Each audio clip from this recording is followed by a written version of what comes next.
Grok4 just dropped a few days ago, and in Grok-like fashion, everyone is claiming that it's the best thing we've ever seen. Well, it's time to see how that claim stands up to reality, because my vibe coding / context engineering workflow is very context heavy. So I thought there's no better way to see if Grok4 actually works than to take that very context heavy process and compare it to what I normally use. So if you're tired of burning dozens and dozens of hours on projects where the models just can't handle what you are asking, then stay with me for the next 15 minutes because it may just save you 15 hours of headaches later. So we're going to test Grok4 and Opus 4 on the exact same tasks side by side with the same exact input prompts, and we're going to see what we get. In full transparency, I thought this process was going to break down in the last step,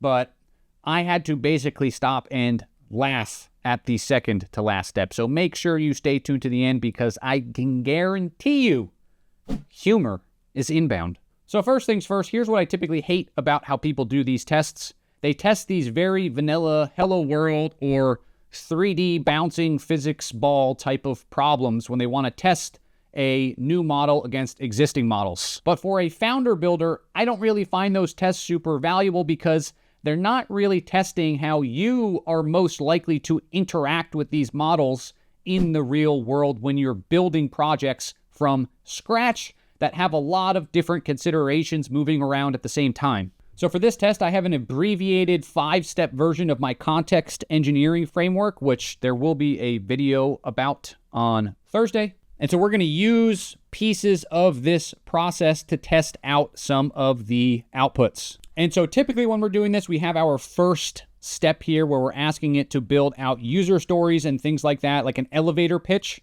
based on our core app and MVP idea. What I'm going to do is actually take the output of this step because both models were honestly pretty good at it. It's not very technically demanding. Both are pretty good at it. I'm going to take that output and I'm going to use that as the starting point for both of these models right now. Now, these tasks that we see on the left-hand sidebar that I move through, they get more and more advanced as time goes on. They get a lot more demanding on the context that we're sending the model. And so we are going to start with this whiteboarding stage, and then we're going to move on to designs, and then we are going to move on to the tech specifications. So the first test here, how do these two models compare when it comes to this idea of taking our core concept for our app and starting to determine the different pieces of technology that we're going to need to power each of those features? So we're not asking it to code, but we are asking it to make certain decisions. And so there's two things I'm looking for here. Number one, how well does it define the things that I have already told it are within the technical scope? And number two, how well does it future pace out what these features are going to actually need in order to function properly? Now, the reason that this step is important is that if you start developing without specifying your tech or the requirements of your tech or how it connects to the rest of the system, you're going to end up with a lot of nonsense in your code and a lot of redundant tech choices that don't really make much sense. And so there's two pieces of context that we provide at this stage. Number one is what tech do we already know we want to use? So in this app, as an example, I want React Native with a Python fast API background, and I give it some other details. And then the feature list, we are going to paste in that output from earlier that I was showing you. We're going to paste in the output from this elevator stage. Now, just to give you guys an example of what that looks like so you know what we're plugging into this tech specification stage, we're giving an elevator pitch, the core problem that we're solving, the target audience, which, by the way, Grok was actually better at kind of inferring the target audience based on the description of the app, what the USP, unique selling or selling proposition for this app is, and then we go through for each feature list, and we're breaking down user stories, right? So for the sign up, the authentication. In this app, we're going to be building a productivity app. So it is a time blocker that locks you out of certain apps in windows of time that you say you don't want to be on those apps. So if you don't want to use Instagram or YouTube during work hours, for example, you would configure a block that locks you out of your phone during those hours. So that is what we are talking about right here. And so we're going through different user stories for each major section of the app and what those core user experiences actually look like. What's the primary user journey? What are the different screens that someone is going to interact with as part of that user journey? What are the different states of those screens? And then what are some primary visuals? This is the type of output that we are, again, getting from that first elevator pitch stage. And this is what we are going to pass to the next piece. And here's what that looks like. So we're asking it to brainstorm the overall tech architecture. We already looked at this prompt, right? So we're asking it, tell me the main tech involved and the different requirements. Now let's compare the outputs. So now we're going to scroll down and just look at one of these features, such as the time window scheduling, right? Where the user wants to be able to define recurring or one-time block windows. Okay, so what is the actual like user experience or the interface look like for that feature? So first thing out the bat, let's look at what they broke down for the tech that's actually going to be involved. So Claude is saying React Native calendar components, and we have a similar checkbox for that. So they both got that one. Google Calendar API integration, we got that covered off here. Postgres scheduling tables, Fast API scheduling service, we got that as well inside of Grok. Now, the one other thing that was not really considered inside of Claude was this cron job scheduler. So right out of the gate, as far as like the tech is concerned, Claude seems to be planning for a little bit more out of the gate. Now, when we go and we look at the main requirements, they are pretty much one-to-one. So recurring patterns, having the API integration, handling conflicts and time zones, things like that. They're all like the core critical functionality is in both of those, with the difference being that Claude has kind of extended the scope out a little bit. So they're talking about now like having a template system for common routines, whereas there's really no discussion of that inside of Grok. So if we were to keep scrolling down and look at like how are they both considering this unlock mechanism, they are again both solving the same fundamental problems, but now they're starting to do it in slightly different ways. So for example, with Claude, we're talking about using React Native's secure storage for the unlock tracking, whereas on the Grok side of things, they're talking about actually storing that in a database somewhere and then actually querying that through Fast API. Now, as we continue to scroll through this list and we go like piece by piece, I would say in almost every category, Opus 4 is accounting for like slightly more little tiny details of things, but they're both getting like the main idea of this app done properly. So again, another example inside of this enforcement system, clearly when you're building for iOS or Android and you're doing like screen time access, there's this battery optimization compliance piece. So Opus 4 is telling us, hey, one of the requirements of this enforcement system is that it has to actually comply with the App Store's battery considerations, whereas if we were to go over into Grok, it's not really mentioning anything about that. But again, when it comes to things like force quit prevention, they both have that in place. Now, the only other small detail here is when we start getting into like lists of architecture or technical considerations, Opus 4 gave us a much more robust list of things that we probably need to consider than Grok did. But again, if I was to actually try to go build this thing out, Grok would get me still to an MVP based on these two outputs. There's just small differences. So now that we have that in place, let's go see how these two tools perform against each other when it comes to things that we can see more visually, our UI and our UX. Another big miss I see with people that build this type of stuff is that their UI and UX kind of stops with thinking about what the color of their app is going to be or what color a button should be. But if you were to really stop and think about it, UX and UI development is an entire science or art form onto itself. So reducing it to a simple like, hey, use blue buttons is kind of missing the point a bit. And so we want to see how Grok and Opus compare on this piece. So what we're having it do is go through and perform a UX UI exercise. And so we're giving it some very clear guidelines about how we want it to consider the aesthetics of what it is building. We're pasting in an overview of our app. And then again, we're giving it two separate tasks. So the first one is going to be to build a style guide, right? So primary colors, secondary colors. We want to actually build out a design brief, a design system. And then we're giving it a very detailed example of what that would look like, okay, for the entire thing, all the different components we're going to have, the spacing, animation, dark mode, the whole thing. And then task 2 builds on that. So we have our style guide and what the colors need to be and buttons and animation and like all of that type of stuff. But then we get into, for every single feature that we have, how do we need to think about designing the experience of those features? Like if I was to say, hey, we need to build something that blocks people out of a social media app, there's 1,000,001 ways that you could consider doing that.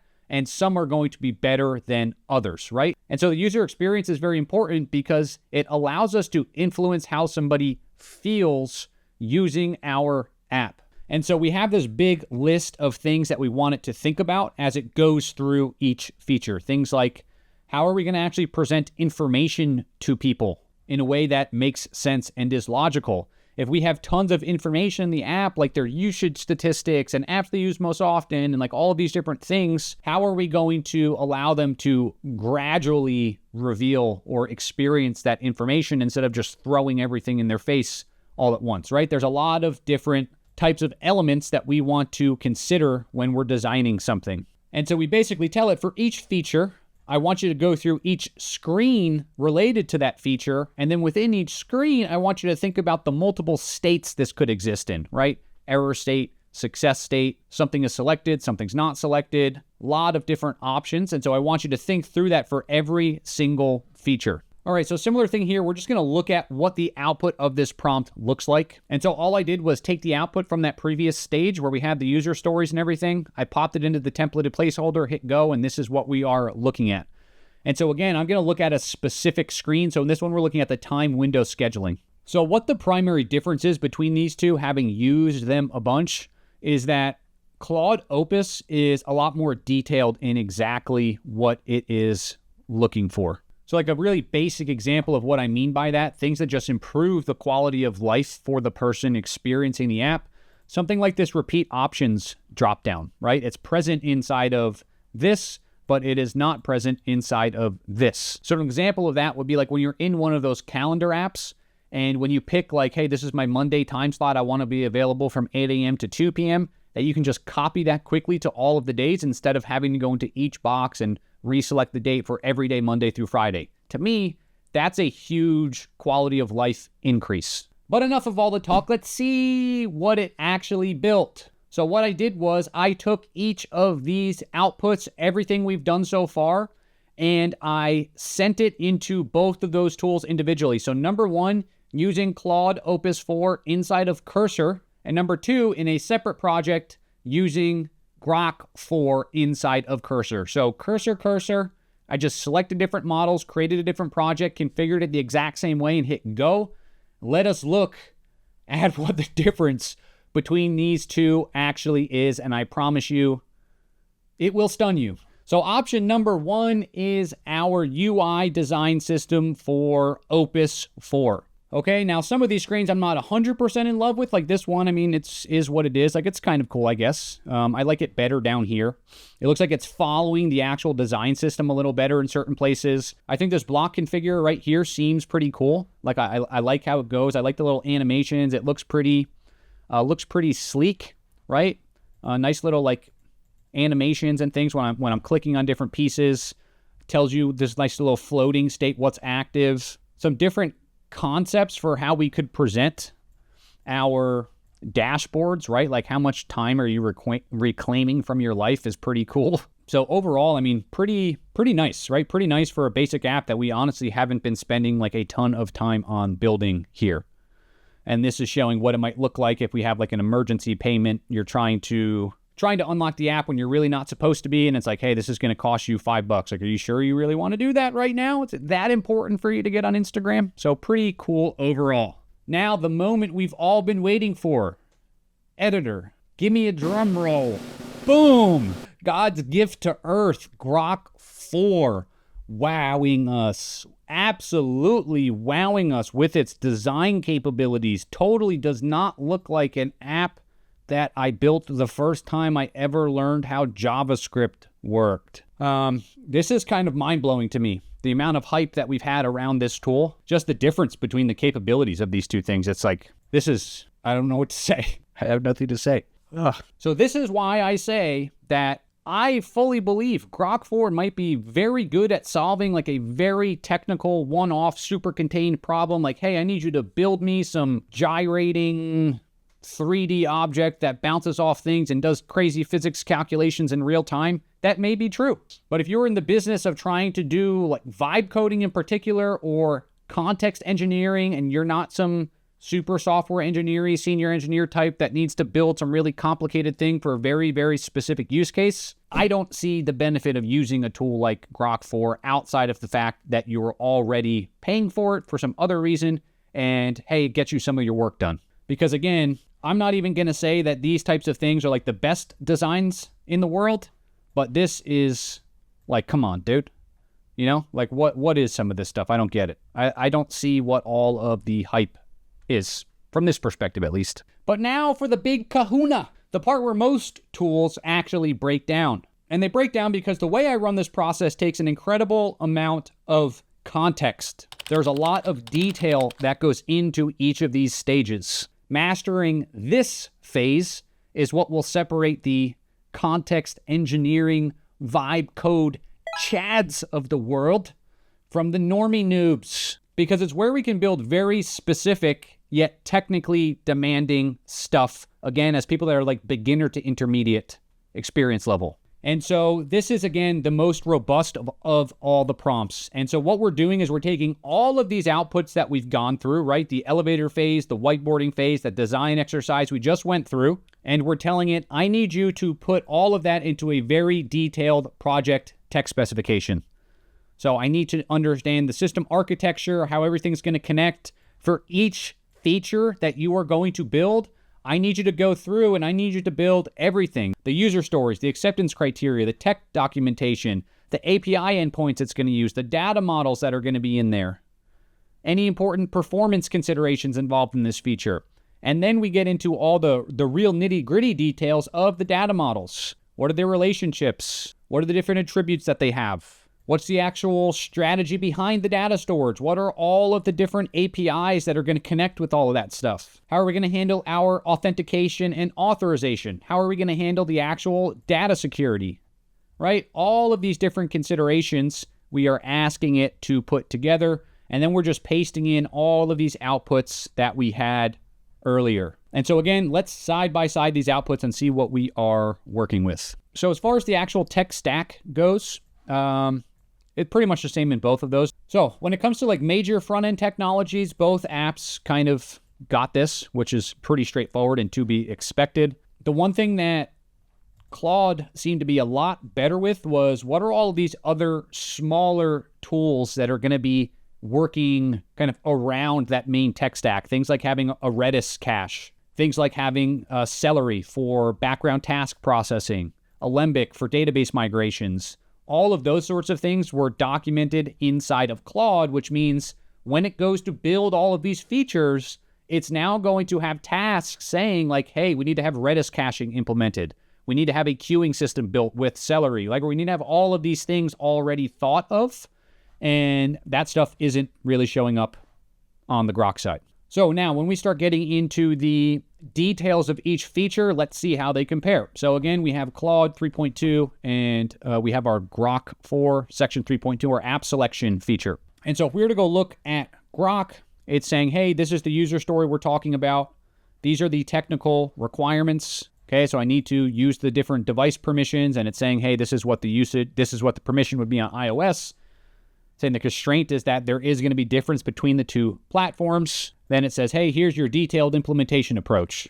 Okay, these three things are my detailed implementation approach. And then it gives me a few other little points like, hey, you're going to need to post to this endpoint. You're going to need to interface with this data model, and so on. If we were to go now look on the Claude side, we get a lot more detailed implementation approach, right? Where it's actually writing us pseudocode for iOS and for Android using the proper functions to actually get all of that data, right? So if we keep scrolling in this, like, we're getting a lot more detailed implementation out of this. Now, if we were to scroll all the way down and go to our core data models, it's kind of a similar story where we're going to get, hey, this is your user data model. You need to have these attributes, and these are the relationships, right? So a user is a one-to-many with both the schedules, the blocks, and the unlocks.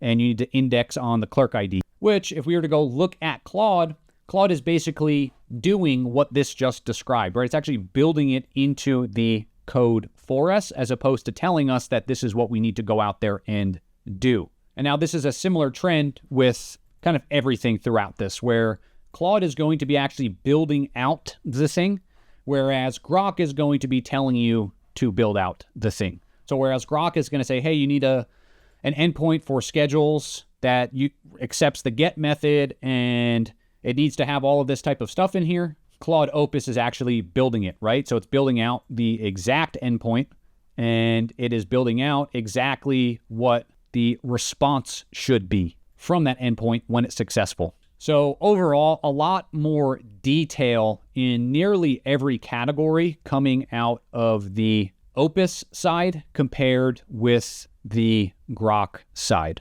And last but not least, nail in the coffin for me, Grok just stopped answering at section 8.2, whereas Claude Opus 4 went through and did the entire thing in detail. So on the whole, apples to apples between these two tools, if you are a vibe coder / context engineer that is trying to use these tools to like really scale up your ability to do really cool stuff, Opus 4 is still a very, very clear winner. And for what it's worth, O3, it's a similar story where O3 is going to be, in my opinion, a lot more capable than Grok4 at this type of work. Not to say that if you didn't have some really hyper-defined senior software engineer type of problem, that Grok4 wouldn't be able to iron out that very specific problem for you. That may be the case, but if the way that you use these tools is aligned with the way that I use these tools, it's very clear which of these you should be using. So here is my gift to all of you. On Thursday, I will have a video coming out that goes through that entire context engineering system from start to finish. We're going to build a real app with it. So that's going to be really cool. And so in that video, I'm going to be giving away all of the prompts that we use as well, which is really awesome because then you can just go plug and play and do this all by yourself. So look out for that video on Thursday. Once it drops, I will link it into this video's end screen. So make sure to drop a subscribe so that you get notified when it is live.